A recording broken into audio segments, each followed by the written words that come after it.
Hello everyone, welcome back to my channel. Happy New Year! I'm Marliep and this is my in books, and today I'm going to show you my December reading wrap up. I read 9 books this month and really fun ones as well. So let's dive straight into it. As you all know, I sell all my books on Vinted, so it's butterfly.days. You can also find it in the description, and for that reason I cannot show all the books I've read.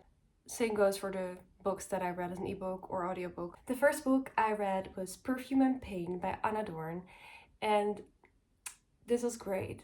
I saw a review that says this is BoJack Horseman as a lesbian. I mean, I read that while I was already reading a book, but I was like, yeah, I definitely need to finish it now. So this book is about our main character. She is a lesbian and she moves to this house next to this kind of like hippie type woman, and she has an issue with relationships and substances, and it's very just literary fiction character deep dive, but it was very entertaining. I just really love to read about this person who gets so worked up in romances even though she actually knows like what it ends up being. So I don't know, I just love books like these. Definitely not for everyone, but I enjoyed it. I gave it 4 stars, pretty high, but yeah, at the time of reading it I was really vibing with it, and I took a lot of screenshots because I was reading it as an ebook because there were so many quotes in there that I loved or related to, so really good. The next book I read was Conversations on Love by Natasha Lin. Or Lun. I started this book in January. Yeah, it took me almost a year to finish. This is a book on love, and it's kind of like interviews with a bunch of authors and psychologists, stuff like that. And for that reason, the format is really hard to just read and go. You know, you can read a couple interviews, but then you're just like, oh, I don't want to read about this anymore because okay, I give this 3 stars. And that's because it was not enjoyable for me. This was like such a thing, like I was forcing myself to finish this year because I didn't want to take longer than a year to finish one book. And I must say that some of the interviews really did something to me. I read some most beautiful things about love and sex and everything, and that was really great. But just as a format, it doesn't work for me because you have all these people talking about their experience with love, and a lot of it feels like the exact same thing, like love and blah blah. I don't know. It just I've just really discovered that books like this are not really for me. I want to read from a person and I want to dive deep into that person, and I don't just want to read about random people. And of course there were some authors featured in this where I read fiction from, so that made me way more interested in their interviews because I was like, oh, I know how you write, I know how I relate to that, so knowing more about you is probably relatable to me in a way. But yeah, overall as a book, it was not my thing. And I'm not saying it's a bad book. It's good. I think there are very beautiful insights in there. But yeah, I just really like reading fiction, so I should probably stick to that. The next book I read is The Wedding People by Alison Espek. Or Spash. I really don't know how to pronounce it. I gave it 3.75 stars. I think in my other video I gave it 4 stars, but I think 3.75 is better because this book is not going to stick with me forever. So this book is about our main character, and she is going to this fancy hotel because she wants to off herself, and then she's like, whoa, what are all these people doing here? And that is because there is a wedding there, and she meets the bride, and the bride is like, oh my god, you cannot kill yourself, it's my wedding week. So this whole book is about these 2 women who've like basically not much in common, coming in conversation with each other about their lives, get intertwined. I also see things about our main character's past, and how she got there. It was a really enjoyable read. I love that it's sort of like a plot feeling for a literary fiction, so you just want to keep going, see what happened and what will happen, and I loved it. I love the idea of not knowing, like thinking you're gonna off yourself but then maybe not, and I love the maybe not part. I love exploring what you could do instead of it. Um, but yeah, what my main issue was with the book, I mean, it's not an issue, but um, I read a lot of books about like women and their emotions, and it goes very deep. It goes very honest and very like, you see the things they do that are wrong, you see the things they do that are come from trauma. It's very like you're sitting in a session with someone having therapy, you know? It's that level of vulnerability, and in a book like this that's more like fiction than literary, um it just lacks that a bit, even though it tries to be that. I mean, it doesn't try to be that probably, but it does try to. Of course, this is about someone who wants to offer herself, you know? It is about the pain in someone, but I don't know if I'm making sense right now. It was a fun book. I enjoyed it very much. I definitely recommend it. The next book I read was Annie Bob by Sierra Greer. Um, I listened to this in an audiobook. This is about our main character who's a robot, and she's a cuddle buddy, so she's owned by a dog, and he doesn't treat her so well, and she is designed to police him. So whenever he gets angry or whatever, she feels bad. She does feel pain in a way. So this book was a hard read because it's really like you're just reading about an abusive relationship basically.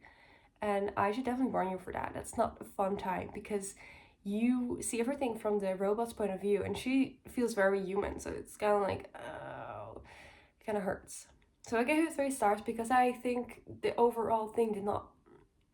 I don't know. It disturbed me, and it's sci-fi, so you know it's good to branch out into different genres. But um, I'm not gonna remember this. I'm gonna remember the nasty feeling I got from reading it. Um, yeah. Then the next book I read was Intermezzo by Sally Rooney. Here I wrote down 4.5, but I'm gonna go with 4.75. I really considered giving this 5 stars. This was so good. So this book is about two brothers, and they both have a point of view, and then the younger brother also has a girl he's interested in, and she also gets a point of view. These two brothers just lost their father, and they're not really in good contact with their mother or with each other. Um, the younger brother is sort of autistic. I mean, he probably is, but in the book it also states that he probably is. So, you know, he's not diagnosed or anything. And he's really good at chess. And then the older brother is in this complicated relationship because he has this ex who, for a certain reason, he's not with, but he does love her still. And then there's this younger girl he's seeing, and she's kind of like a wild card. So yeah, that's that. And what I really loved about this book is the way it explores relationships and how society decides so much how things should go and how things should be and what we should do and not do, that we try to prioritize that over what we truly want and feel. And I loved how this book explored that. I think Sally Rooney is really good at that in general, like taking a storyline with like taking a path of relationships that goes against the norm and making it feel, I don't even know how to explain, but I really love that in her writing. And what I also loved is how all these characters came together, if that makes sense. Like, they're all just existing in their own places, but they are connected to each other. They do run into each other. They add things. So you have this person, you have this person. They have nothing to do with each other, basically. But when they get together, you can just see how that dynamic is. It was so good. I loved it so much. So crazy good. Then the next book I read is The Love of My Afterlife by Christy Greenwood. I gave it 3.5 stars. I enjoyed this book so much. I've not read a romance in a while, and this was really fun. I just loved it. And at the same time, it's very silly because it's about this woman who chokes on a hamburger or cheeseburger, some type of burger. And then she's in the afterlife and she's like, oh my god. And then there's this guy that pops up and he goes back to Earth and she's like, oh my god. And then she gets sent back to make that guy kiss her so she can stay on Earth. So it's silly, it doesn't make sense, right? But then at the same time, it has emotional depth in some ways. Like this woman, like she gets to live her life again, and she finally does. Because she just realized that she's just been a sad, depressed person all this time, and she finally gets to live because she gets a second chance. And again, that is something that I love to read about. Like, how do you do it? Show me. So that was really good. And then also the, romance going on, the adventures going on. I just really enjoyed it. And if you're like, 3.5 is not that high, that's because this author writes the word tut so much. Why would you do that? You cannot write a fun, great book and then remind me that the writing is probably not that good. The story is just fun. And you shouldn't do that. Just make the writing better so I can like fully give this a 4.5. I can consciously give this a higher rating. Because it's still just a silly romance book. But it was really fun, really enjoyable. I definitely recommend it. I flew through it. It was great. Then I listened to We Used to Live Here. I forgot the author's name. This is a horror book, and it's about this woman who lives with her girlfriend in this old mansion, and then someone rings their doorbell, and it's like this whole family, and they're like, oh, I used to live here, can I show my family? And she's like, okay. And like, the thing is, I see a lot of people saying, why would you ever let people into your house? I live in the Netherlands. If someone came to this door and say, I used to live here, you'd be like, oh, cool, you know? And then in America, it's like, oh my god, never do that, serial killer. Like, different culture, for sure, because no one here would... I mean, I'm not saying I love to invite people into my house, because that's just because I don't like interacting with people. Not because I would be like, oh, you're dangerous. More like, oh my god, now I have to talk to you, and I don't want that. Like, it's not... My culture would say, invite them in, no one cares. Me personally would be like, oh...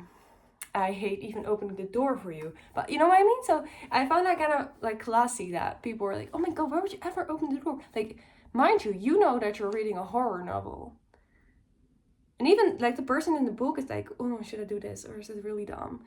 Right? And I'm like, how big is the chance that the people you invite into your home are going to kill you if you don't live in America? Okay, this book does take place in America. Maybe in America I wouldn't open the door. Yeah, anyways, this book is super scary. It got me so scared. I was like, oh my god, I'm not gonna read horror for a while. I'm not ready for it. So yeah, I think I gave it 3 stars. This book succeeded in making me scared. What it did not succeed in is making me feel satisfied at the end. Like, there were a bunch of things thrown in here, like a lot of things. And that made it interesting to read it. But did those things get an answer? No. Do I want my answers? Yes. I think everyone can write a story if you don't have to think about why things happen. I think the hard part about writing is making things happen and then have an explanation for why they happen. Right? I'm not saying it's always that case, but like in this book, yeah. I would have liked to be more than just scared. I would also like to understand what's happening. And maybe that genre is just not where you're gonna get that, because there are no explanations for those things. But I need answers, so I'm not satisfied until you give me them. So do I recommend, if you want to feel scared? I don't get scared. That is it's icky. It's not like, oh my god, I'm scared. It's not like jump scary, but it's more like gone, like this feeling of, oh my god. It's more like this feeling of, oh no, oh my god, I don't feel safe. Which is actually not a great feeling, now that I'm thinking about it. The next book I read is The Most Wonderful Crime of the Year by Ellie Carter. I also listened to this in an audiobook. I wanted to read some Christmas novels at the end of the year, so I read that one. It's about this woman who is an author. She gets invited to this Christmas party and she doesn't know by who, and then she goes to that party. And then sort of a guy who's also an author who she kind of hates is also there. And yeah, I don't know if I should spoil things. I don't know. But yeah, it ends up being pretty cool, but she ends up having to solve a crime or a mystery or whatever. And she writes mystery novels, so she's like, I got this. And that guy also writes, so he's like, I got this. And then they just figure it out together. And it was a really good time. I gave it 3.5 stars. It was fun. Do I give it 3.5 stars? Nah. Nah. Nah. 3.25. It was enjoyable, it was fun. I'm not gonna remember this. I'm not gonna know that I read this. But yeah, the next book, the last book I read is Everyone This Christmas Has a Secret by Benjamin Stevenson. This is the third book. It's kind of like a shorter book in the series of Everyone in This Family Has Killed Someone. I read that book in January and I loved it, and then later this year I read the second book. So this is again about our main character Ernest, and he gets a call from his ex-wife who is like, I'm in jail for murdering my husband, but I didn't do it. Can you help me? So the guy that gets murdered is, I don't really understand it, actually. I cannot explain it. It's sort of like they have a circus, but it's a theater. A circus theater? Anyways, this guy employs youth or people with like problems, like drug recovering addicts, people who have nowhere to go. I have no idea. I'm sorry, I just sometimes with audiobooks I get lost a bit. But anyways, that guy is murdered, and then there's another murder. And yeah, he's just like talking to those people, discovering it. I thought it was really fun to use the circus and the theater elements. You know, I love me some theater stuff. I really enjoyed that, but I just feel that this was a bit of like a side project, and it doesn't have all the big brain power behind it that the other books do. But it was really fun, so let's just give it a 3.5 for the enjoyment. Again, I'm not gonna remember this. It's just the thing with a book like this, like kind of short, and the characters, you're not getting attached to them. So it's not like the people, like the person, like the murderer is like, oh my god, I loved you. How could you be the murderer? No, I'm like, I barely even know who you are. So anyways, but it was fun. I love his writing, obviously. So yeah, those were all the 9 books I read in December. Please let me know if you've read any of them, what you think. I reached my book goal of 80 books. Very happy. And now for this year, I set it to 100 again, because I feel like if you set a goal and it's lower, you're not gonna read as much. And I'm like, if I put it at 100, I'm not gonna just sit back and relax and be like, oh, I can easily do this. Right? That's the mind game. And if I cannot complete it, it's fine. But like this whole year, I just kind of felt like disappointed that I was gonna do 80 instead of 100. And then I did 80. I did not like surpass it. So I don't know. We're just gonna try 100 again. Don't know if it will happen, but we'll see. Please don't forget to like and subscribe to my channel. I would love to grow on here so I can feel even more motivated to make more reading videos. And definitely also check out my main channels, main journals. Everything will be linked in the description. And thank you so much for watching. I would love to see you next time. Bye bye.